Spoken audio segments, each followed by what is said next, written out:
Private hospital से जो भाव में ओडिशार गोटे रिवोल्यूशनरी चेंज आनी रोगी सेवार से जो भाव में निरंतर प्रचेषा कर जो एटा को वृत्ति नुहे व्रत भाव ग्रहण कर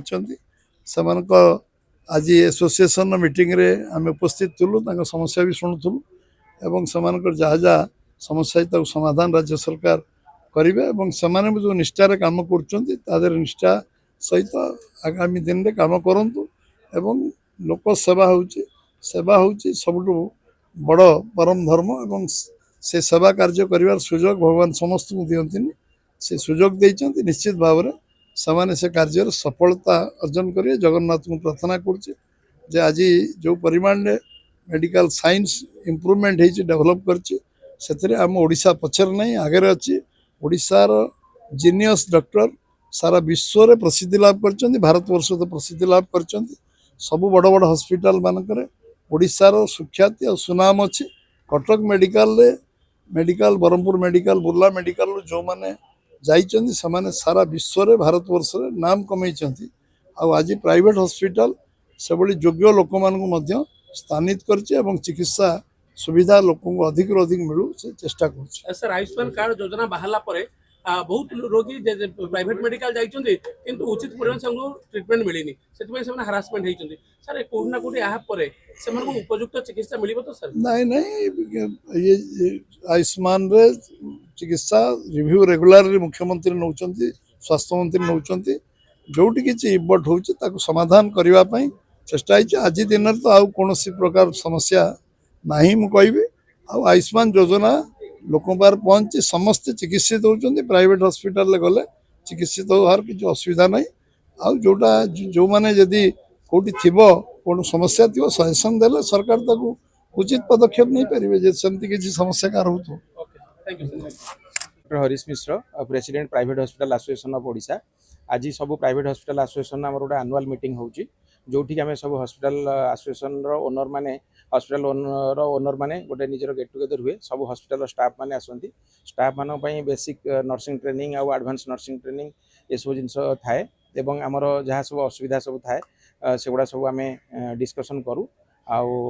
आज इनॉग्रल फंक्शन अच्छी 8th कॉन्फ्रेंस आउ या पूर्व कॉन्फ्रेंस टा कटक रे हेतिला गत वर्ष तार 3 वर्ष पूर्व सेटा पूरी रे करा हेतिला आउ एबे इनॉग्रल फंक्शन स्टार्ट हो एटी केतनो जॉइन करछन्ती माने कार्यक्रम टोटल तो रजिस्ट्रेशन 300 करछन्ती आउ एटलीस्ट 100 रो अधिक लोक एबे आछन्ती आ जेटी चीफ गेस्ट के आछन्ती मनमोहन सावल आछन्ती आउ महांगर विधायक आछन्ती कटक सदर विधायक आछन्ती मु Annada Prasad Routray general secretary private hospital association Odisha आमर मुख्य उद्देश्य केमिति रोगी माने भल सेवा पाइबे तेणु आमको गवर्नमेंट सेहीपरि सहयोग करू आमे लोक मानक सुविधा रे जदि गवर्नमेंट आम उपरे बहु भेराइटी रो टैक्स जेपरिक पॉल्यूशन सैनिंग cleaning fire trade holding user fee double double सब आम उपरे आमे चाहूचु जे सिंगल विंडो माध्यम रे गवर्नमेंट आमको 5 वर्ष जेमती देइची सबू लाइसेंस गुडा सब 5 वर्ष करा जाऊ एवं गोटे जगार मासकू थरे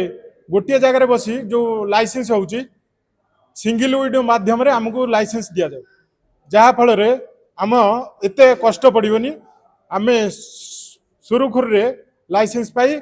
लोकों सेवा अଯଥା आमको 40 प्रकार डिपार्टमेंट रू आमको क्लीयरेंस आनला बेलू आमे याडे दौड़ू याडे दौड़ू बहुत असुविधा सिंगल विंडो है माने से गोटे जगार सबू कागज पत्र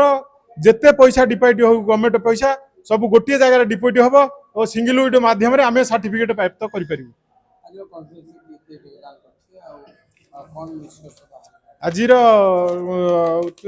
मुख्य अतिथि तथा उद्घाटक मनमोहन सामल महोदय और जो वक्ता शारदा प्रसन्न प्रधान विधायक महांगा जॉइन करथिले आमर कैंसर प्रोफेसर डॉक्टर कृपा सिंधु पंडा डॉक्टर हरीश मिश्र डॉक्टर मृत्युंजय महापात्र डॉक्टर चैतन्य माझी डॉक्टर पीसी महांती इत्यादि योगदान करछन्ति। तेणु ए आमे आपणक माध्यम रे गवर्नमेंट को गोटे डिमांड जे सिंगल विंडो केपरि आम दाबी पूर्ण हबो। आज आम देखिलु सरकारी जमीन मजबूत समल देखिए तो ये जो आप दाबी गुड़िक रही आलोचना करें यथाशीघ्र यार समाधान हो। हाँ आमे से सकाशे आमे सार को डकईचु जे आम टिके जहाँ हेले भी सब एगुड़ाक गवर्नमेंट रे पास हम आसमिल रे पास हम ये हेल्थ डिपार्टमेंट बड़ सेक्टर तेणु एगुड़ाक जमी सुरुखुरी रे पास करने मुख्यमंत्री भी आमे तांकु दाबी जनाऊँ जे से गोटे अभियोग प्रकोष्ठ कर आम से अभियोग प्रकोष्ठ रे आमर मुख्य आमर दाबी है जे सिंगल विंडो प्रथा सर इसे जनसाधारण को कौन लाभान हो या जनसाधारण तो प्राइवेट हॉस्पिटल रु बेसी लाभ पाउछन कारण गवर्नमेंट हॉस्पिटल रे तांकु बहुत समय लागुछ गोटे पेशेंट ऑपरेशन हवा गले 15 दिन लागुछ कार जदि चिन्हा परिचय थिबो तो कम समय रे हेई पार थाए किंतु तांको पाराफर्निया रे गले जो टेस्ट पाराफर्निया आज अमक टेस्ट काली समक टेस्ट करिकरी गला बेलू बहुत देरी होछु किंतु प्राइवेट हॉस्पिटल गले गोटे गोटे छात तले सबू होछ से आज जदि सकाळे आइले अपेंडिक्स ताहले संध्या बेलू ऑपरेशन हेई पार जेमति हार्निया सकाळे आइले संध्या बेले ऑपरेशन हेई जाय किंतु गवर्नमेंट रे सेही परि जतिक टेस्ट करी करी तांकु एटलिस्ट गोटे सप्ताह लागुछ।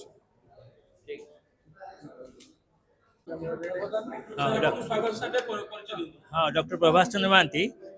वाइस प्रेसिडेंट फाउ and moon hospital Mahanadi Vihar. General conference रे कोन आज रा डिस्कस बाहरला आज अपन कॉन्फ्रेंस 8 के कॉन्फ्रेंस आ कोन आगामी दिन कोन सब दाबी नहीं आमर तो बहुत किसी एक्चुअली कॉन्फ्रेंस प्रति 2 वर्ष थरे होची विभिन्न प्रकार समस्या भी अच्छी समस्या भितर भी समाधान होची एवं ठीक ठीक चली एवं तापरे प्राइवेट आगुरी जिते नथिला सब गवर्नमेंट स्कीम धीरे धीरे सब गवर्नमेंट स्कीम आड़ बीएसवाई पर पीएमजीआई है एपीपीएमजीआई है तेणु नुआ नुआ स्कीम गवर्नमेंट है आ फल कौन होना जो मैंने प्राइवेट से माने गरीब लोक जो मैंने आगुरी हेल्थ पाऊ नथिले से माने धीरे धीरे प्राइवेट हॉस्पिटल को बेसी बेसी आसुचन कहीं से आगुरी जो हेल्थ देह खराब होता कि अति असुस्थता होते से यूजुआली गवर्नमेंट हॉस्पिटल जाते से एक्चुअली से बहुत प्रकार असुविधा होता पर्टिकुलर मुझे देखुची वयोबंधन योजना गोटे जोटा पीएमजीआर होती से देखुची 70 वर्ष उपरकू समस्ते माने एनी सब बुढ़ा बुढ़ी irrespective any income group any service से एक्चुअली मैं हॉस्पिटल प्राइवेट हॉस्पिटल पलि आसुँच भल ट्रिटमेंट भी पाऊँ मुझे देखुची स्ट्रोक हाँ स्ट्रोक गोटे पेसेंट होची स्ट्रोक होची कि हार्ट अटैक होची कि विभिन्न रेस्पिरेटरी डिजीज होची ये सब डिजीज कौन होता ना आगुरी से बुढ़ा बुढ़ी 70-80 वर्षर जो मैंने थिले से गाँ गंडे रहीकि ट्रिटमेंट पाऊन धीरे धीरे से माने अवहेलित होकर मरुले किंतु ये कौन होना ये वयोबंधन योजना से सब हॉस्पिटल को पलि आसुँ भल भाव में ट्रिटमेंट पाँच एटलिस्ट शेष बेलू से भल ट्रिटमेंट पाई धीरे धीरे घर को स्ट्रोक हो फेरुचन कि एवं ता भितर तो चली स्कीम एवं यहाँ भी भल स्कीम सरकार कि किसी अच्छे ना कि टे ता भितर असुविधा टे रोचे जो असुविधा भी धीरे धीरे सुधार करा जाउची एवं जदि कहबा गवर्नमेंट हॉस्पिटल और प्राइवेट हॉस्पिटल डिफरेंस रे गोटे साधारण गरीब लोक से गवर्नमेंट हॉस्पिटल को प्रिफर करते प्राइवेट हॉस्पिटल तो आपंकर कौन एमती सब फैसिलिटीज रही जहाँफल जब गरीब लोकटे आप सेवा पाई आपंकर जो नुआ सब योजना हाँ एक्चुअली गवर्नमेंट हॉस्पिटल को जीवा सांगे सांगे पहुँचवा एवं प्राइवेट हॉस्पिटल पहुँचा बहुत सहज गवर्नमेंट हॉस्पिटल गले गोटे प्रोसेस अच्छे से कैजुआलिटी जी से कि प्राइवेट हॉस्पिटल से सीधा आसिक हॉस्पिटल पहुँचुं प्राइवेट हॉस्पिटल कौन से सांगे सांगे से ट्रिटमेंट पाँच तार गोटे पेसेंट आसला स्ट्रोक हो कि रेस्पिरेशन निश्वास प्रश्वास असुविधा हो से सांगे सांगे प्राइवेट हॉस्पिटल आसले से डाक्तर मैंने सीधा सीधा सीधा ट्रिटमेंट कर जो पारामेडिकल वर्कर अच्छे नर्सिंग अच्छा ट्रिटमेंट कर प्राइवेट में देखा जाऊ जेतले वयोबंधन कार्ड भी जाउची जाउची किछि जदी गोटे सिली मिस्टेक भी रहउची बहुत हैरान हरकत होउची लोक माने एटा नै सेटा नै एठी जाउ सेठी जाउ माने प्रोसीजर फॉलो करछन हाँ हाँ সেটা ফলো করছেন, কিন্তু প্রাইভেট হসপিটাল সেটা ম্যানেজ প্রাইভেট হସ୍ପିଟାଲ ହଇରାଣ କରିବା ଆକ୍ଚୁଆଲି ପେସେଣ୍ଟ ଆସିଲେ ପ୍ରାଇଭେଟ ହସ୍ପିଟାଲ ହଇରାଣ କରିବା ମୁଁ କାହିଁକି ହଇରାଣ ଏଇପରା ଗୋଟେ ଯଦି ଗୋଟେ ସିଲି ମିଷ୍ଟେକ୍ ରହିଯାଉଛି ହଁ, ଗାଁରେ, ହଁ। mismatch ହେଇଯାଉଛି, ତାକୁ ବହୁତ ଥର ଏଠିକି ଯାଅ ସେଠିକି ଯାଅ ସେଠିକି ଯାଅ ହଇରାଣ ହଉଛନ୍ତି। ହଁ। ସେ ଅଭିଯୋଗ ବି ଆସିଛି, ସେଥିପାଇଁ ଆମେ ପଚାରିଲୁ। ନାଇଁ ସେ ଅଭିଯୋଗ ଆସିଛି, କିନ୍ତୁ ପ୍ରାଇଭେଟ ତ ସିଙ୍ଗଲ ଗୋଟେ ଜାଗାରେ ସବୁ ହଉଛି ନା। ଧର ଗୋଟେ କିନ୍ତୁ ସେମାନେ ଗୋଟେ ଜାଗାକୁ ଆସୁଛନ୍ତି, ସେମାନେ ଜାଣିଛନ୍ତି ଏଇ ଜାଗାରେ ଟ୍ରିଟମେଣ୍ଟଟା ଠିକ ରହୁଛି ଏବଂ ଆସୁଛନ୍ତି। ଧର ଅତୀତରେ ବହୁତ ପେସେଣ୍ଟ ଅଛନ୍ତି ଯେଉଁମାନେ ଟ୍ରିଟମେଣ୍ଟ ଯାଇଛନ୍ତି ଏବଂ ସଡନଲି ହେଲା ଓଲ୍ଡ ଏଜ୍ ବୟସ୍କ ଲୋକ, ସେମାନେ ସିଧା ସେଇ ପ୍ରାଇଭେଟ ହସ୍ପିଟାଲକୁ ଆସୁଛନ୍ତି ଆସୁଛନ୍ତି।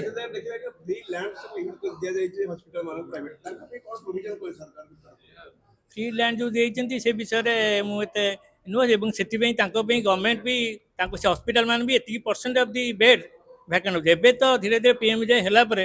ସମସ୍ତେ ତ ଆସୁଛନ୍ତି ନା, ବହୁତ ଗରିବ ଧନୀ ଏବଂ ସବୁ ପ୍ରକାର ଲୋକ ଆସୁଛନ୍ତି କାର୍ଡ ଧରିକି। ଏବାଉଟ୍ 90% ଲୋକ ସମସ୍ତେ PMJ ରେ ଅଛନ୍ତି ଏବଂ ସେମାନେ ସବୁ ପ୍ରାଇଭେଟ ହସ୍ପିଟାଲକୁ ଆସୁଛନ୍ତି। ଧନ୍ୟବାଦ।